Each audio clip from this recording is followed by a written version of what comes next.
आज हम लोग व्याकरण का छठा भाग पढ़ेंगे, जिसमें यत्न के दो प्रकार जो हैं, एक आभ्यंतर एक बाह्य। तो आभ्यंतर को तो हम पहले वीडियो में पढ़ चुके हैं।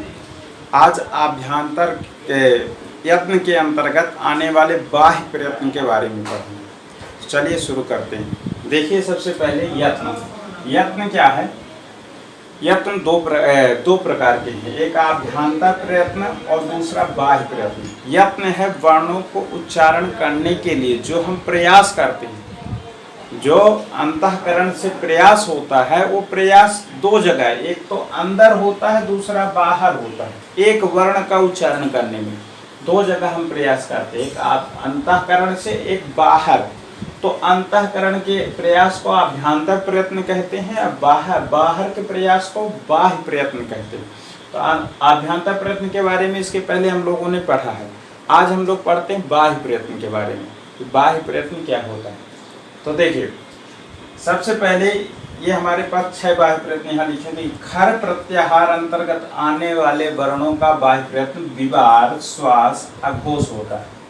ध्यान देंगे, खर प्रत्याहार अगर आप लोग नहीं जानते हैं तो प्रत्याहार वाली हमारी वीडियो देख लीजिए, जिससे समझ में आ जाएगा प्रत्याहार कैसे बनाना है।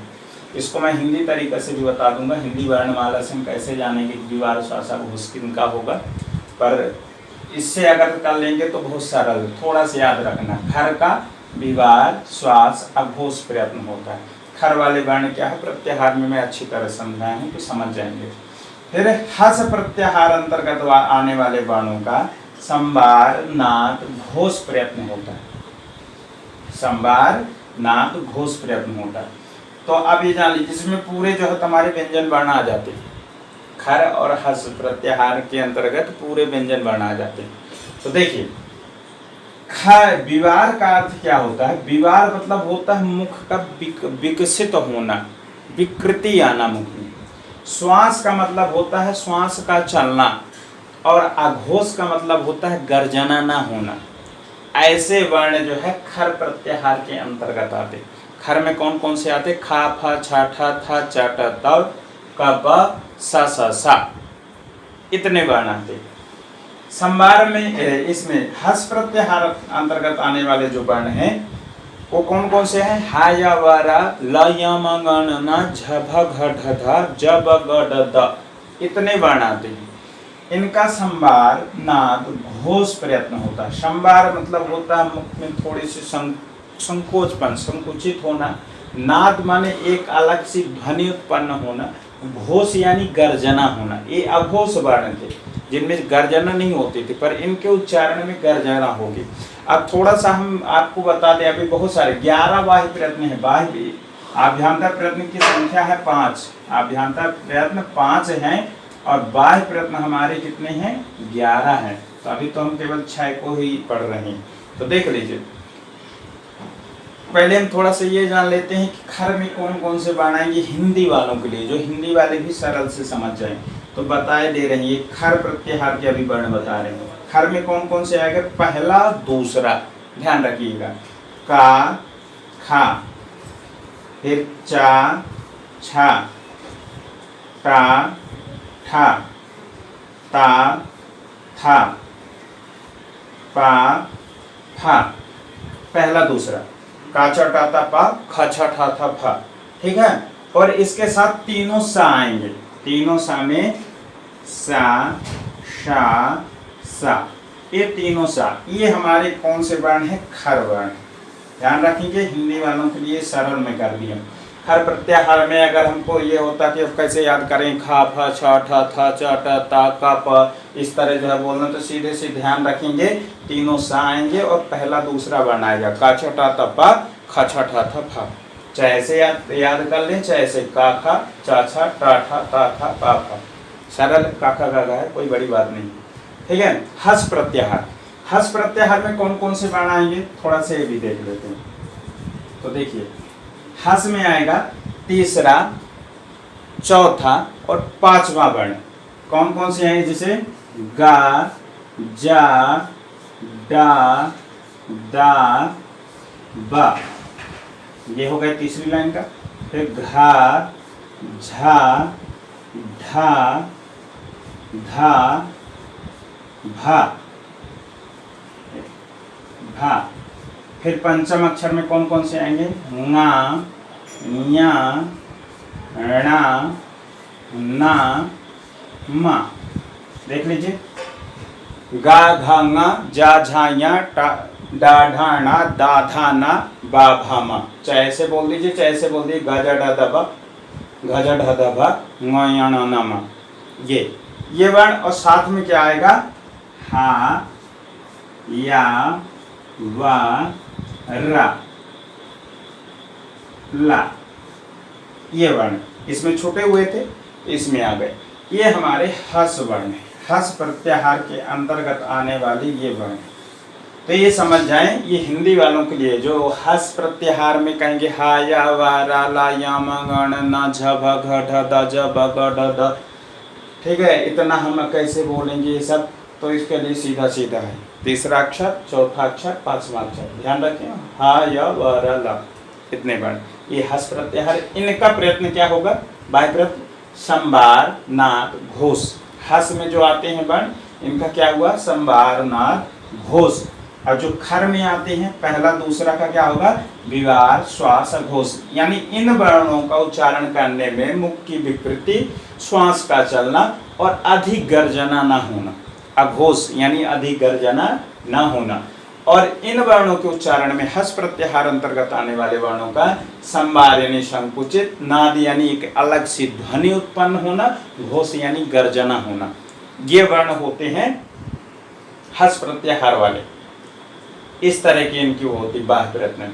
ठीक है, तो ये जो समझेगा, मैं बताया भी था पहले वीडियो में अभ्यंतर प्रयत्न में, कि जो उस बाह्य प्रयत्न को समझेगा वो सुनने वाला भी समझ सकता है। क्योंकि बाह्य प्रयत्न बाहर का, ये तो समझ में आएगा कि ज़्यादा गर्जन कर रहा, कम कर रहा, कि ध्वनि आ रही कि नहीं, पर सूक्ष्म होता है, बहुत बारीकी से इसको जो है तो देखना पड़ता है। बहुत बारीकी से समझने की कोशिश करेंगे तब समझ में आएगी, क्योंकि बहुत चीज़ें ऐसी होती हैं जो बहुत ही सूक्ष्म रूप से दिखाई पड़ती हैं। तो उसके लिए वही होगा जो अच्छे तरह से इसका प्रैक्टिकल किया हो, समझा हो, अभ्यास किया हो, उसमें वही समझेगा। तो ये हो गया हमारा 6 प्रयत्न, 6 बाह्य प्रयत्न बता दिए। अब आया अल्प प्राण और महाप्राण, तो देख लेते हैं इनको भी। ये देखिए, अल्प प्राण और महाप्राण, इनमें पहले जान लेते कौन से वर्ण का अल्प प्राण होता, कौन से वर्णों का महाप्राण होता। तो अल्प प्राण होता पहले वर्ग का, जो हमारा काखा गग है उसका पहला अक्षर, तीसरा अक्षर और पांचवा अक्षर। कौन कौन से होंगे? का गा ङा। दूसरे में चा जा ञा। तीसरा का डा णा। फिर ता दा ना। पा बा मा। ये देखिए, पहला अक्षर, तीसरा अक्षर, पांचवा अक्षर, ये होगा। और साथ में कौन कौन से होंगे? या रा ला वा। ये वर्ण हमारे अल्प प्राण होते हैं। का गा ङा चा जा या टा डा णा ता दा ना पा बा मा या रा ला वा। ये हमारे क्या हो गए? अल्प प्राण। महाप्राण वर्ण कौन कौन से हैं? तो हमारे यही वर्णमाला पे द्वितीय और चतुर्थ अक्षर, दूसरा अक्षर और चौथा अक्षर। दूसरा और चौथा कौन कौन से होंगे? तो खा घा छा झा ठा ढा था धा, फिर था भा। ये हमारे हो गए द्वितीय और चतुर्थ अक्षर। इनके साथ में क्या रहेगा? तो सा सा साहा, सा शा सा हा, ये वर्ण हो गए। तो ये अल्प प्राण वर्ण है, ये महाप्राण वर्ण है। अब ये जान लें अल्प प्राण क्या होता है और महाप्राण क्या होता है। तो ये जान लीजिए कि जब हम वर्णों को उच्चारण करते हैं तो जो प्राण वायु का प्रयोग करते हैं, प्राण वायु, तो बिना वायु अंदर जब तक जाएगी नहीं तो आप वर्ण उच्चारण कर ही नहीं पाएंगे, क्योंकि वायु ही निकलते हुए मुख में अनेक स्थानों को आघात करते हुए एक ध्वनि बनाती है। तो जब अंदर वायु, हम उतनी देर तक ही शब्द बोल सकते जितना हमारे अंदर वायु होगी, नहीं दोबारा हमको फिर श्वास लेना पड़ेगा। तो इस तरह से जिन वर्णों के उच्चारण करने में हम अल्प प्राणवायु का प्रयोग करते हैं, यानी थोड़ी सी प्राणवायु प्रयोग करके हम इनको बोल सकते हैं, उनको अल्प प्राण वर्ण कहते हैं। और जिनका उच्चारण करने में हमको महाप्राण अत्यधिक प्राणवायु का प्रयोग करना होता है, उसको महाप्राण वर्ण कहते हैं। एक चीज और जान लें, जितना हम इसका अल्प प्राण का एक वर्ण को 2 बार बोलेंगे, उतना महाप्राण के वर्ण को 1 बार ही बोल पाएंगे, उतनी प्राणवायु खत्म हो जाएगी। यानी अल्प प्राण वर्ण को हम 2 वर्ण बोलेंगे, का गा बोलेंगे, उतने में हम केवल खा बस बोलेंगे तो हमारी प्राणवायु खत्म हो जाएगी। दूसरा, जब भी महाप्राण वर्ण उच्चारण होता है तो थोड़ा सा हमको हा सुनाई पड़ता है। का बोलेंगे तो हा नहीं सुनाई पड़ेगा, पर खा बोलेंगे थोड़ा सा हा सुनाई पड़ेगा। और इसी चीज को दिखाने के लिए इंग्लिश में एच लगाया जाता है। इंग्लिश में महाप्राण वर्णों को बताने के लिए एच लगाया जाता है। देख लें स्पेलिंग, का की के होती है तो खा की के एच होती है, गा की जी होती है तो घा की जी एच होती है। उसी तरह चा की सी एच होती है तो छा की सी डबल एच होती है, जा के जे होती है तो झा की जे एच होती है। यानी जितने भी महाप्राण वर्ण हैं उनमें एच लग रहा है। टा की टी होती है तो ठा की टी एच होती है, डा की डी होती है तो ढा की डी एच होती है। यानी महाप्राण वर्ण इंग्लिश में भी दिखाने के लिए एच लगाया जाता है, क्योंकि उसमें हा सुनाई पड़ता है। और हा जब थोड़ा वायु ज़्यादा निकलती तो समझ लीजिए प्राणवायु अत्यधिक खत्म हो रही है हमारी। तो इस तरह से अल्प प्राण वर्ण का उच्चारण करने में जितने प्राणवायु हम एक वर्ण का उच्चारण करने में खत्म करते हैं, महाप्राण वर्ण का उसका डबल करते हैं। तो ये तो समझ में आ गए हमारे कितने 3 ये वाह्य प्रयत्न, 3 ये 6 7 8 हो गए, 11 हैं, यानी 3 अभी बचे हुए। तो आपको हम उसको भी बताए देते हैं। पहले इनको तो समझ ही गए, विवार वर्ण मुख का विकसित होना, श्वास यानी श्वास का चलना, और अघोष यानी गर्जना होना।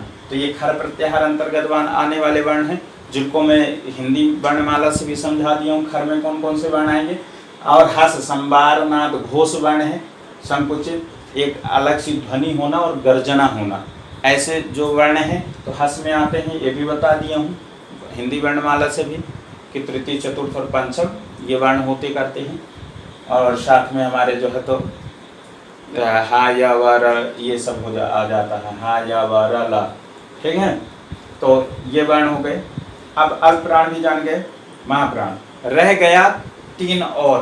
तो 3 कौन कौन से हैं, उदात्त, उदात्त, अनुदात्त, उदात्त, स्वरित। आपको याद दिला दें, इसके पहले वीडियो में हम जहाँ पर वर्णों को बताए हैं 18 प्रकार के वर्ण होते हैं, वहाँ पर हम उदात्त, अनुदात्त, स्वरित ये तीनों के बारे में हम बता चुके हैं। इन्हीं भेद से वर्ण 18 ह्रस्व दीर्घ प्लुत, उदात्त, अनुदात्त, स्वरित, अनुनासिक और अनानुनासिक भेद से 18 प्रकार का हुआ था। तो ये उदात्त, अनुदात्त, स्वरित किसका बाह्य प्रयत्न होता है, तो ये तीनों स्वरों के बाह्य प्रयत्न हैं। स्वर जो होते हैं उनका बाह्य प्रयत्न उदात्त, अनुदात्त, स्वरित होता है। हालांकि ये जब संस्कृत व्याकरण पढ़ेंगे तो संस्कृत व्याकरण में भी संज्ञा प्रकरण में दिया तो है, पर स्पष्ट रूप से ये नहीं बताया है कि ये स्वरों के बाह्य प्रयत्न है। तो बहुत लोग ऐसा होता है कि अगर पढ़ लिए, जैसे पंचसंधि तक भी लगा लिए व्याकरण को, फिर भी उनसे अगर पूछ लिया जाए कि उदात्त, अनुदात्त, स्वरित या स्वरों का बाह्य प्रयत्न क्या होता है, तो दिमाग में नहीं आता। जब बता दें कि उदात्त, अनुदात्त, स्वरित कह रहे, इसको तो हम जानते थे, ये तो पढ़े उच्चैर उदात्तः, नीचैर अनुदात्तः, समाहारः स्वरितः, ये तो हम पहले से ही जानते थे। तो इस तरह से देख लीजिए, ये महाप्राण वर्ण है। थोड़ा सा ऐसा लगता है कि किधर से किधर जा रहा है, इधर का वर्ण, पर एक तरीके से अगर क्रम से पढ़ेंगे और दिमाग में सेट कर लेंगे तो सब हो जाएगा। आपको खर प्रत्याहार में ये, हस प्रत्याहार में ये, और अल्प प्राण में ये वर्ण, महाप्राण में ये वर्ण। खर को मैं हिंदी तरीके से भी समझाया हूँ और हस को भी हिंदी तरीके से समझाया हूँ। तो जिनको हिंदी माध्यम से पढ़ना तो ये तो हिंदी माध्यम है, अल्प प्राण, महाप्राण, और इसको भी हिंदी माध्यम पढ़ लीजिए, कोई दिक्कत नहीं। संस्कृत वाले हैं प्रत्याहार से कर लो, इसको रटना कम पड़ेगा, इसको रटना थोड़ा ज़्यादा ध्यान में रखना पड़ेगा। यही है। थोड़ा चार्ट के माध्यम से भी देख लेते हैं, तो देखिए बताते हैं आपको। सबसे पहले देख लीजिए, प्रयत्नों दिया है भेदाह और वर्ण, ऊपर दिया हुआ है।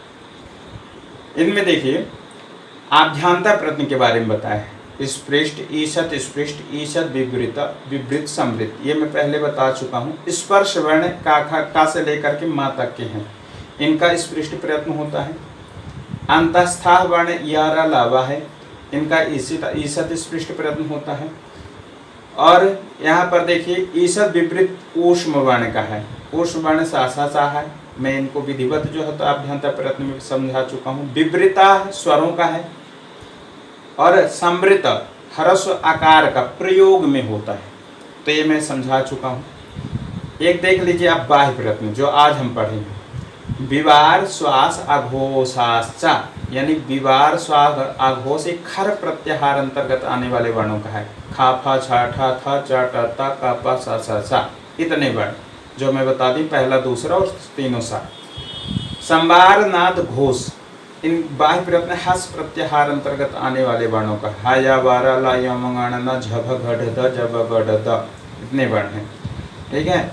और अल्प प्राण, वर्गाणाम प्रथम तृतीय पंचमा यणश्च लिखा हुआ है, यानी वर्ग का पहला अक्षर, तृतीय अक्षर और पंचम अक्षर, का गंगा चा जाया टा डाना तादा ना पावा मा, ये और यण, यण में आता है, यण प्रत्याहार में या वर आला, ये वर्ण अल्प प्राण होते हैं। महाप्राण में देखिए वर्गाणाम द्वितीय चतुर्थो महाप्राणा, यहाँ पर थोड़ा सा छोड़ दिया, सलस्य महाप्राणा होता है, सल प्रत्याहार लिखना चाहिए। तो देख लीजिए वर्ग का द्वितीय चतुर्थ कौन हो गया, खाघा छाझा ठाढ़ा थाधा फाभा, ये तो हो ही गया खाझा। फिर इसके बाद यहाँ पर शल आता करता है, तो शासा साहा, सासा साबा, बस वो पकड़ है, ठीक है, सासा साहा हा भी आ जाएगा। तो ये हो गया। इसके बाद देखिए उदात्त, अंदात्त, स्वरित, ये तीनों उच्चैर उदात्त, नीचे अनुदात्त, समाहार स्वरित, ये स्वरों का बात करते हैं। तो चार्ट के माध्यम से भी समझ सकते हैं, और जो मैं देखिए इसमें जितना बताया हूँ तो ये भी सरल तरीका है, आप इसमें भी समझ सकते हैं, कोई बड़ी बात नहीं है, ध्यान देंगे तो हो जाएगा। चलिए आज के लिए इतना ही, धन्यवाद।